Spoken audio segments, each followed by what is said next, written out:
This is Where We Live. I'm John Dankosky. Humanoid robots who cater to our needs, genomic medicine that targets our ailments, money that looks entirely different than the money we have today. Those are just a few of the looks into the future that Alec Ross gives us in his new book, The Industries of the Future. The former State Department advisor also explores the markets of the future for products and services. So what do you see as future industries? Do you work in a business that is rapidly changing? We'd like to hear from you, 860-275-7266. Again, 860-275-7266. You can comment on our website, wnpr.org/where we live. You can also find us on Facebook and Twitter at Where We Live. Alec Ross is Distinguished Visiting Fellow at Johns Hopkins University and author of The Industries of the Future. He joins us today from the studios of WYPR in Baltimore, where he lives. Alec, welcome to the program. Thanks for joining us. Thanks for having me.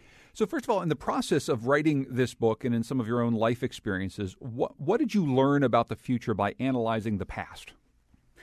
Well, I'm glad you asked about that. I was actually a medieval history major going through college. So as much as I'm associated with things like technology and science now, I've come to understand the technology and the science of the future in part by looking backwards. You know, it's interesting. The last 20 or 30 years of globalization and innovation have made the world a better place. It's lifted nearly 1 billion people up and out of poverty around the world. It's created goods and services that would have been unimaginable decades ago.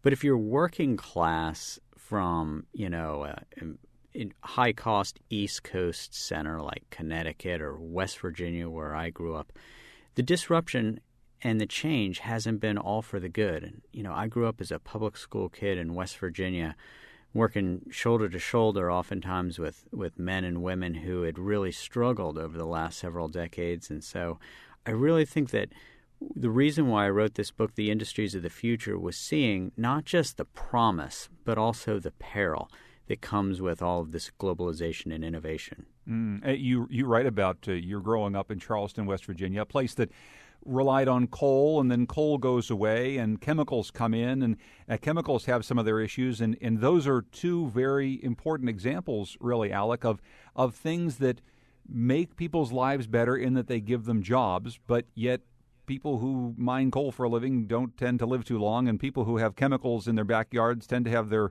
rivers polluted. This is all the perils up close, just even in your own backyard. No, this is absolutely true. We all welcomed the jobs that, our working class could get in ports, factories, mines, and mills over a period of decades. But the very practical matter of that is that there are really nasty secondary outcomes of that, whether it's pollution, whether it's being exposed to toxic materials that, will increase the likelihood of cancer.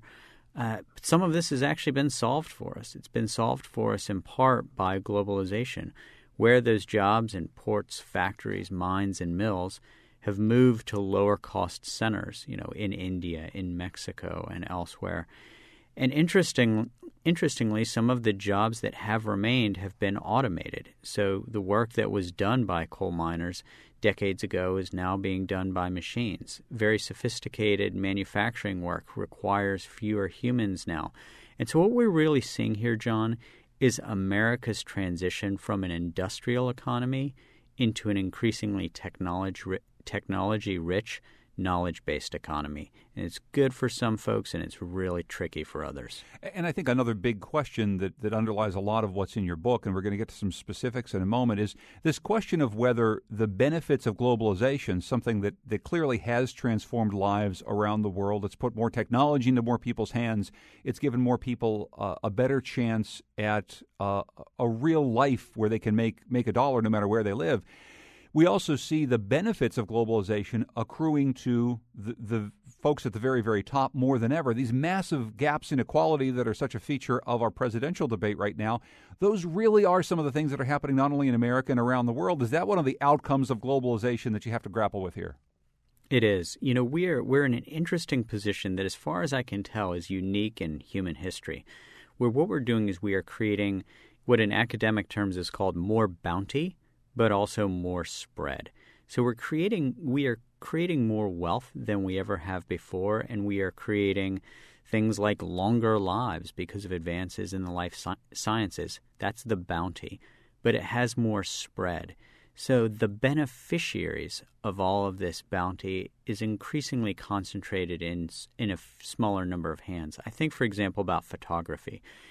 All of us today are walking around with phones in our pockets that can take pictures. Well, that wasn't the case 10 or 15 years ago.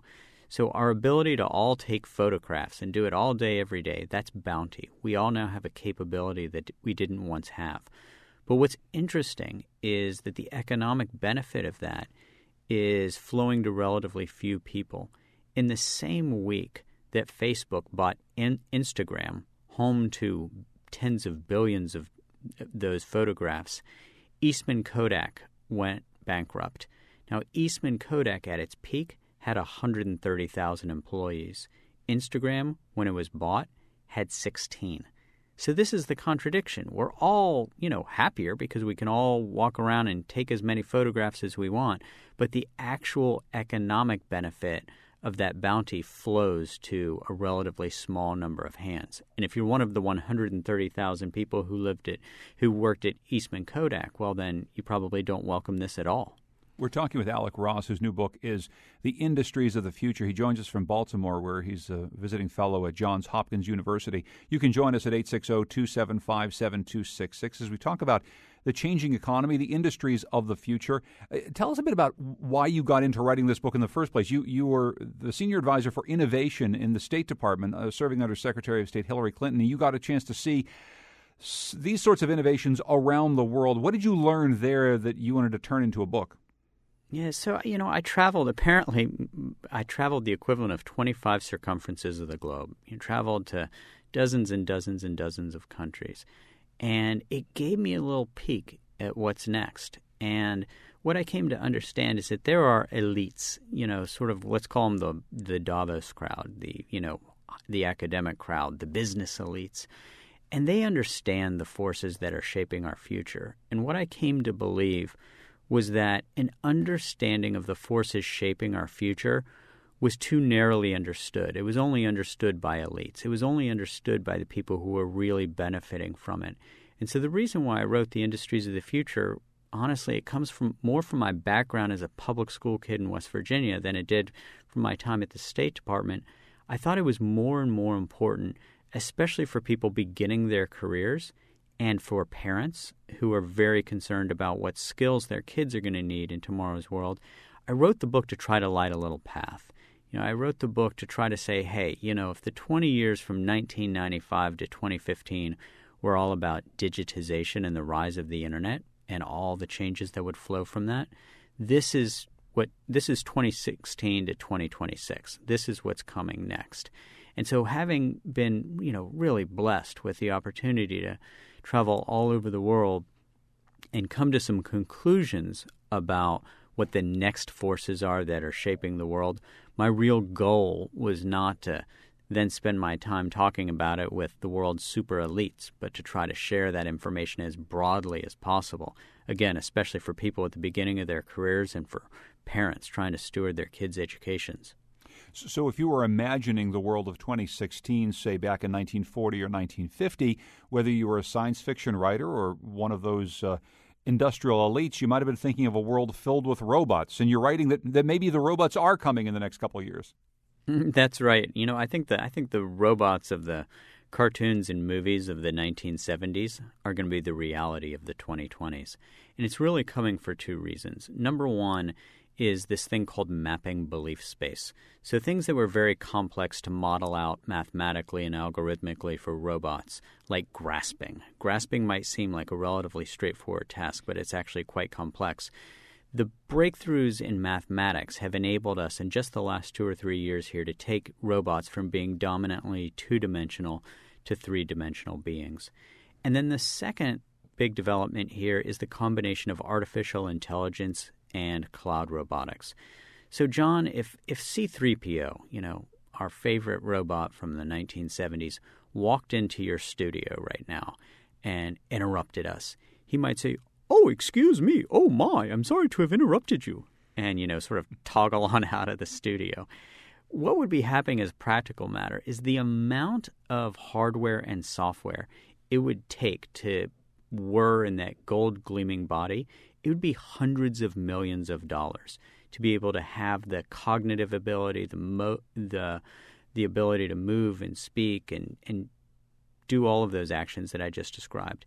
The C-3PO of the 2020s, though, will be a cloud-connected device powered by the artificial intelligence in the cloud. And so if he interrupted you in the studio, John, he would ping the cloud, and the cloud would tell him, excuse yourself in English, and turn yourself around and walk out of there. So what that means is that we don't have to build million-dollar robots. Robots can actually be relatively dumb devices so long as they are cloud-connected. And this means that for labor, robotic labor can increasingly do things that are not just manual and routine, but increasingly do work that is cognitive and non-routine. But why is it important that he looks like C-3PO, right? That we develop a robot in the course of the next couple decades that is able to interact with me and look kind of human-y, even if he's getting all of his data about how to talk to me from the cloud? Well, we'll see if they look human-y, like one of those robots for the movies or not. What I have seen, particularly in the labs in East Asia where this stuff is mainstreaming, is that the humanoid robots are actually being developed to look eerily human. There are things like ferrofluids, electroactive polymers, other developments in material sciences that are enabling these robots to look more and more human. And I think part of it is so that they can coexist with us, at least in the Eastern ideal of this. Me sitting here in Baltimore, Maryland, I sort of writhe at the idea of this. But this is in part because we have cultural baggage as Westerners that is very different than that coming from where most of these robots are being developed. In countries like Japan, where they have a belief in Shinto, that's the religion of 80% of the people in Japan, they believe that all objects can have souls. And so they coexist with robots to a degree to which we, in a Western society, would find really uncomfortable. Where in our mythology, from Icarus with his waxed wings to Frankenstein, we're taught to really fear bringing to life that which perhaps isn't really human. Mm. And so you write about caregiving robots that could indeed, maybe in certain cultures or maybe in adaptation mode over years in our Western culture, are able to take care of us in a way that we've relied on humans to in the past. And it's one of the freakiest things I saw in the years of research for the industries of the future. In Japan, which has the world's longest living citizens, men and women live on average into their 80s in Japan, and where they are growing older. There aren't enough grandchildren to take care of the grandparents. And so Toyota and Honda, yes, the car companies, have developed robots, the purpose of which is to take care of elderly patients, from lifting them out of the bathtub to playing the violin to entertain them. I find it almost ghoulish, but it's mainstreaming there. And so I don't know that it'll necessarily come to the U.S., but it is spreading through Asia. And what I do imagine will happen is if the economics of robotic labor of different forms becomes more cost-effective than human labor, in a world driven by shareholder value, by profit and loss, I imagine we're going to see some jobs replaced by computers and robots that are hard to imagine doing it today. But, Stephen, one of our listeners, gives us a Facebook comment that says healthcare will still be a need. People need to take care of people. And, of course, that will always be true. What I'm reading into what Stephen's saying, perhaps maybe a little bit too much, is that part of the relationship that we might have with robots is a sort of trust. You talk about Toyota building robots that will help people in and out of the bathtub. Well, I don't know. Toyota didn't do such a good job a couple of years ago of making airbags that worked, or cars that didn't catch on fire. We have any number of problems with internet searches, and we have Google building a car that we just trust in a certain point will drive us wherever we have to go without possibly crashing. Isn't a big part of the future and the industries of the future having the trust in these technologies to take over things that we usually only let humans do? So the short answer of that is yes, but a lot of this happens without our knowing it. So let's go back, since Stephen brought up healthcare, let's talk about that. The most expensive part of a surgery is the anesthesia.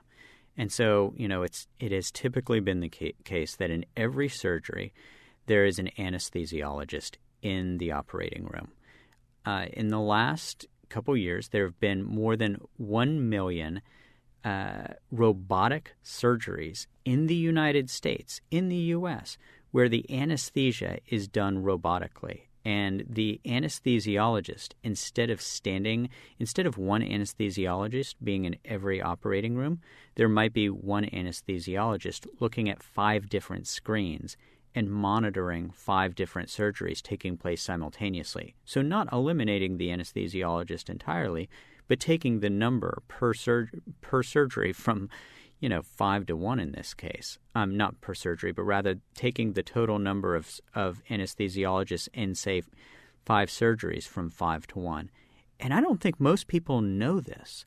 So a lot of the replacement of humans by robots or by machines is being done without our knowing it. The role of the anesthesiologist has changed, and I bet you didn't know that, John. I honestly didn't know that, and it's one of the things that you can learn from Alec Ross's new book.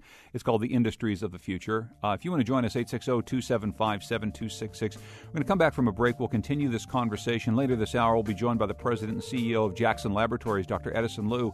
You can continue this conversation on Facebook and Twitter at Where We Live.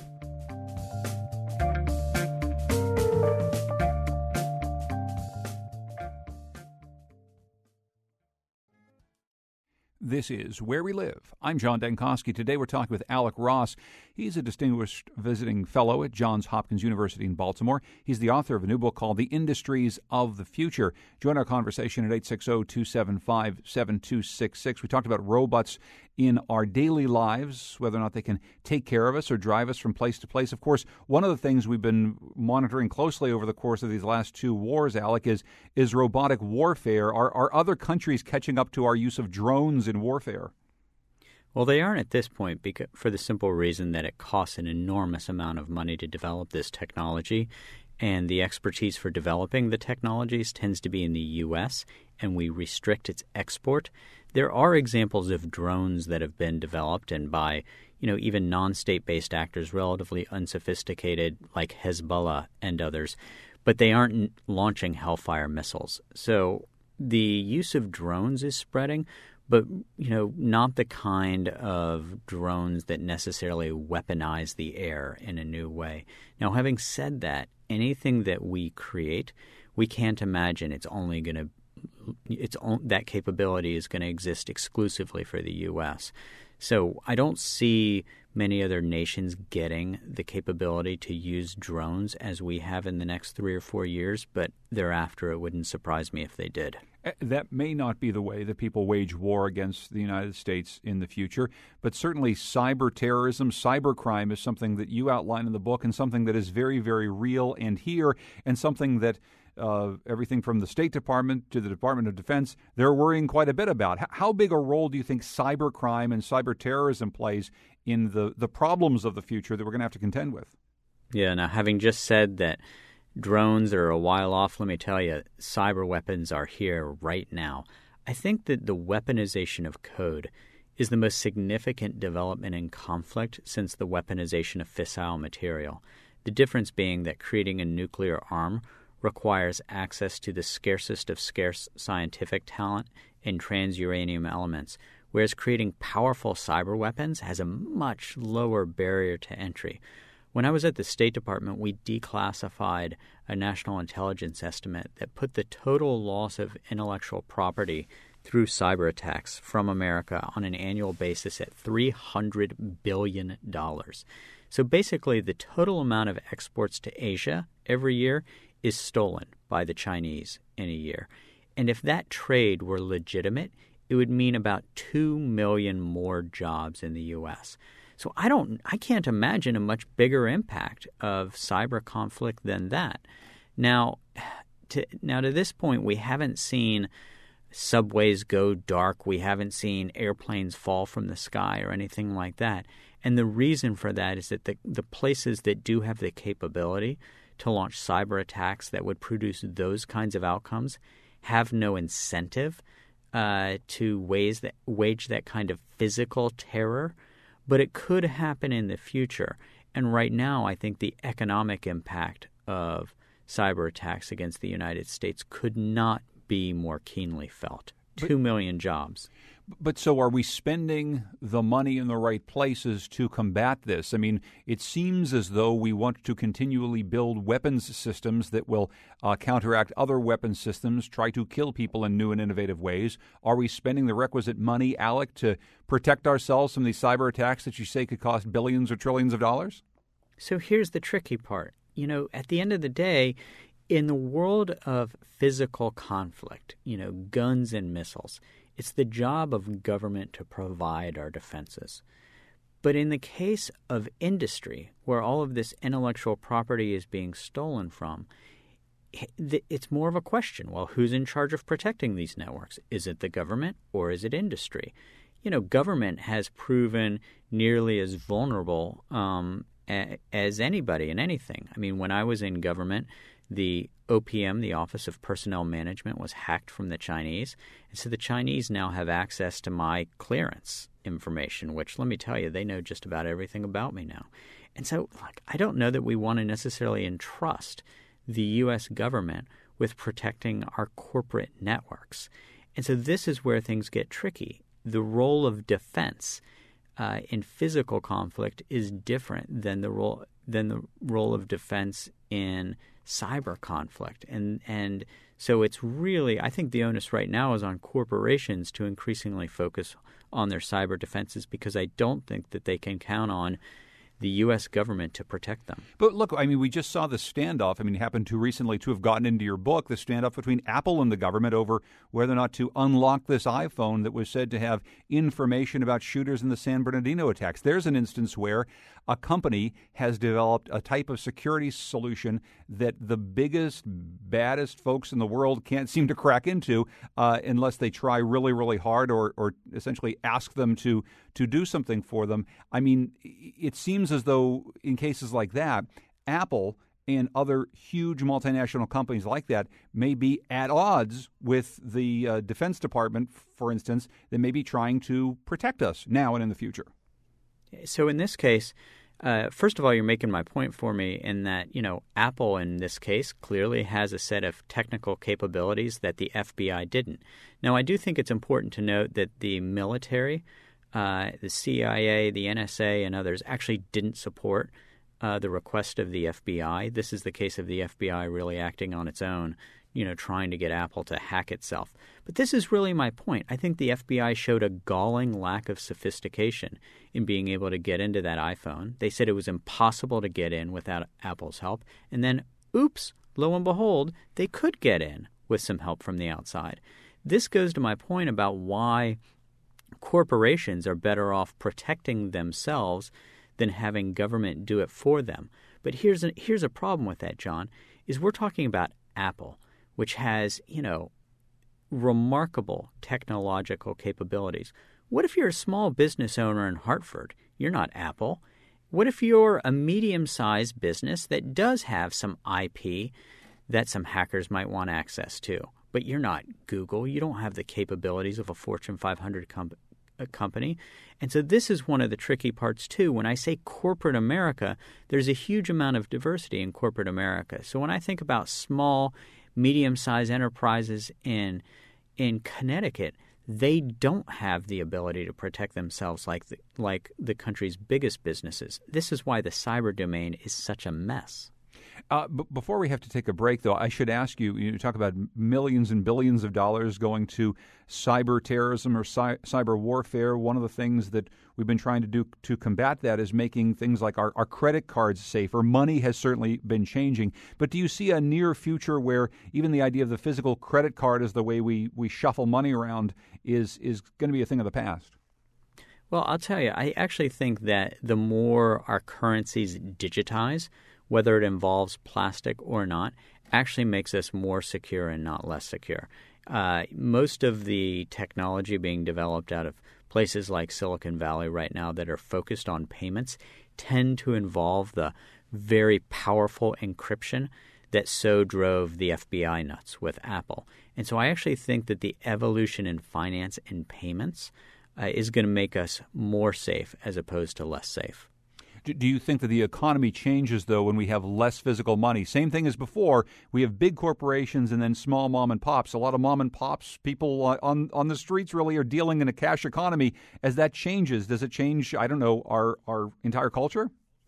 Well, I think that there are advances from companies like Square and Stripe, which I describe in my book, where, even if you're a mom and pop store with a cash register, you should be able to get around the middlemen and begin to be able to accept digital payments, including credit cards, without the fees that existed just 5 or 6 years ago. Because, again, of some of the innovation coming out of Silicon Valley, I do think the move towards an increasingly cash-free economy is inevitable. Alec Ross is Distinguished Visiting Fellow at Johns Hopkins in Baltimore. He joins us from WYPR today. His book is The Industries of the Future. When we come back, we'll be talking more about some of these industries and taking your phone calls. Right now, we'll take you to some of my friends to tell you why you should support public radio in Connecticut. This is Where We Live. I'm John Dankosky. Coming up on tomorrow's show, America's elderly population is growing fast. So is the number of older adults with mental and behavioral health needs. On the next episode of Where We Live, we will take a closer look at what those needs are, what's being done to address them. We'll also find out what some new research says about the relationship between stress and pre-Alzheimer's conditions in seniors. That's our conversation tomorrow. Hope you can join us. Today we're talking with Alec Ross about the industries of the future. That's the name of his new book. He joins us from Baltimore today. We were talking about robots as caregivers earlier. Jenny emails us and says, having been very involved with caring for my aging and increasingly disabled mother, I see robots enabling seniors to stay in their homes longer to assist with lifting, bathing, monitoring, and entertaining. But human touch and participation is imperative. You can continue this conversation. Go to our Facebook page or on Twitter at Where We Live. Alec Ross, we're going to turn to medicine in just a moment, but I want to quickly get a phone call. Mark's in Litchfield. Hi, Mark. Go ahead. Yes, hi. I was wondering, in past shows you've discussed food and other natural resources as being destabilizing in the future as population grows or we outstrip our capacities. And I'm wondering if the automation or the use of robotics, in your two examples in which many were replaced by one, could also have a destabilizing effect in the future for populations as jobs sort of become a scarcity. Thanks for the question, Mark. Alec, what do you say? I actually have a very optimistic view of the future of agriculture and farming as we move from a world of 7.2 billion to 9 billion people. And the reason for that comes from a section of the book that we haven't really discussed yet, which is data analytics. In the same way in which the Green Revolution after World War II allowed us to produce a significantly larger amount of food and healthier food, increasing life expectancies around the globe by nearly 10 years, I believe that the application of big data tools to agriculture will enable us to produce far more food and far healthier food. And if you think about economies where hunger persists, in India, for example, which is still home to one third of the world's people who live in severe poverty, the farming done there is remarkably unsophisticated. But with new tools, new technologies being brought there, it can help bring abundance where once there was scarcity. So actually, in the case of agriculture and food, I think that these technological changes fueled by data analytics are going to make the world less hungry. I wonder, though, if the rapid rise of abundance is something that we might worry about. When I was on Science Friday last week, one of the things we touched on is a new World Health Organization report that shows that now more of the world is obese than underfed. This is the first time this has ever happened, and it points to something that happens rapidly when you have so much more abundance than you used to have. That's exactly right. Look, I'm from West Virginia, which has an enormous problem with obesity. And that is a product, in large part, of the Green Revolution, where once in my native West Virginia, people were very hungry and where, food was something if you were lucky, you got to eat 3 times a day. Now, in an environment of abundance, people who had been socialized for hundreds of years that when you have food available to it, you eat until you're full, it now has a remarkably high level of obesity, the worst in the country. And so, how we manage these developments in technology and science as the world grows more technologically and scientifically sophisticated, our human values and our humanity grow ever more important. Alec Ross, stand by for a second. I want to bring into the conversation Dr. Edison Liu, who's president and CEO of the Jackson Laboratory. We've spoken with Dr. Liu in the past about the work that they're doing at Jackson Labs. And as we talk about the industries of the future, genomic medicine is certainly one of them. First of all, Dr. Liu, welcome back to our program. Thanks for joining us. Thank you very much. When you look ahead at the future of medicine, maybe you can just, first of all, briefly give us a sense of how fast you think it's moving from maybe the start of your career to what you've developed with Jackson Labs to what we see in the 10 or 20 years out that Alec Ross is looking at. Oh, it's a breakneck speed. It's absolutely phenomenal. Just in the last 10 years, I think we've accelerated our discovery in a manner that I haven't seen in my academic lifetime. One of the challenges I think Alec really touched upon is the speed of discovery may exceed our capacity to understand and to manage it. That this is becoming a greater problem. Tell us more about that. What do you mean? Well, many of our technologies are implementable now, and yet the ramifications of what they can do have not really caught on in terms of the legal, the ethical framework of how we can implement them. For example, our ability to edit genes is phenomenal at this point, which means that we can develop literally life-saving cures for many diseases, and yet how we manage these. To what extent can we actually implement these in human populations is yet to be even discussed in any great degree. You recently led a research team and found a molecular fingerprint to some extremely deadly cancers for women. Can you talk about findings like these, findings that obviously are of a lot of interest to people who see cancer still as one of the greatest scourges out there? Mm-hmm. Cancer is a perfect example of the implication of the technologies. It's a very, very complex disease that is genetic in nature because it involves the genes in the cells that become cancers. And it's not just one gene. It's actually hundreds of thousands of gene mutations that occur that generate and then sustain a cancer that unfortunately will kill patients. How you decipher all these changes requires the analytics that has been mentioned in the previous speaker's comments. And what we've been doing is using genome-based technologies to, first of all, discover all the mutations that are there, using the analytics to prioritize as to which are important or not, using computational tools to look at how they're related to each other, and then using very advanced cell and organismal model systems to dissect out the meaning of all these changes. Once we have that, then we can start thinking about how to intervene with the therapeutics that we have. The observation that we have made could never have been made without the whole genome sequencing and the analytics that are available now that was not present even 12 years ago. But it sounds like what you're saying is we have used all of these tools and technologies that weren't available 10 or 15 years ago, and we've been able to get that far, but we still have some limitations on how we're able to distribute these new medications, how we'd be able to develop them, how we'd be able to really have a major impact on people. What are those limitations right now, Doctor? Well, much of this is in two phases. Number one, it's actually the translation from the basic science into clinical impact.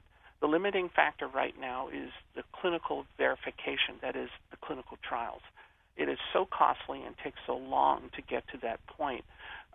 Many of the discoveries are just kind of waiting in the wings.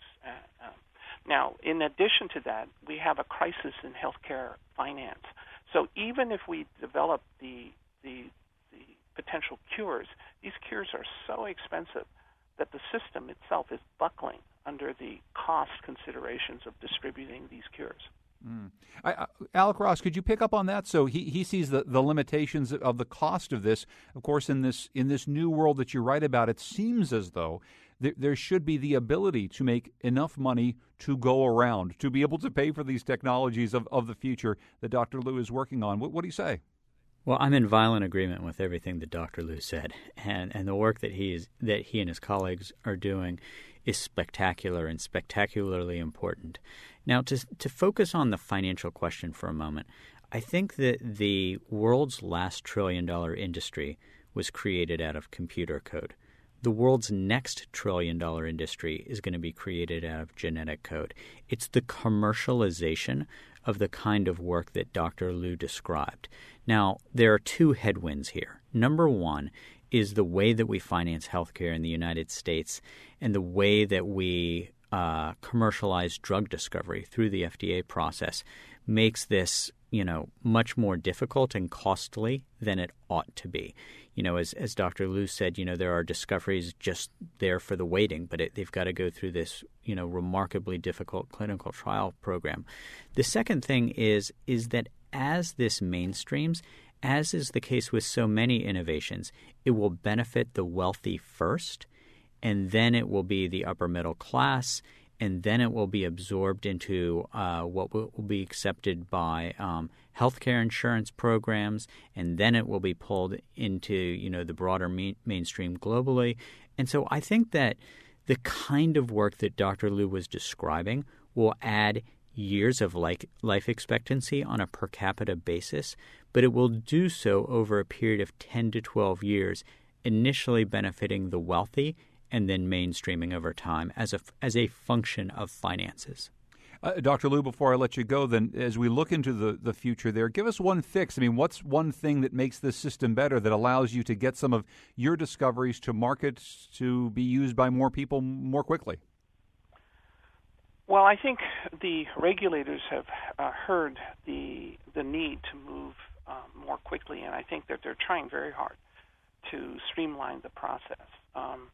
I'm very sanguine about that. I do think that the attention of both government thinkers and deep thinkers like Alec Ross will drive solutions.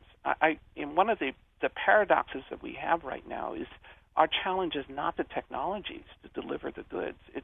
It's our ability to figure out how to manage these technologies and figure out how to finance the distribution of the wealth of knowledge that we have. Dr. Edison Liu is President and CEO of the Jackson Laboratory. Thank you so much, Doctor. Good to speak with you. Thank you, and thank you, Alec. Before we run out of time, Alec, we want to prepare for the future a little bit. And one thing we talk about an awful lot is whether or not the American education system is preparing students to do the work necessary to live in these future industries. How do you think the education system's doing? Poorly. I think that as fast as the pace of change has come and is headed, the delivery of K through 12 public education, it moves much more slowly. And right now there's a little bit of a mismatch between the areas where there will be job growth and the outputs of our education system. So I think that, in the last chapter of my book, it's called The Most Important Job You'll Ever Have. And the most important job you'll ever have, I think, is being a parent.